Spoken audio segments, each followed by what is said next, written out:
Hi everyone, my name is Ross Bagurdes and welcome to my course, Implementing Application Layer Protocols for Cisco Networks. I'm a network engineer with more than 20 years experience building and managing enterprise networks and teaching people about them. The entire purpose of building a data network is to move information from one device to another device. And in order to do this, we use application layer protocols like HTTP, SSH, or Telnet. Additionally, we use a group of somewhat quiet protocols that work behind the scenes to make our network operate successfully.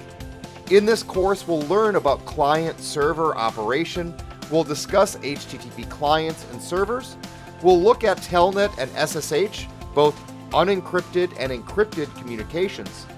We're going to examine DHCP operation and look at a rogue DHCP server and learn how we might mitigate attacks from rogue DHCP servers.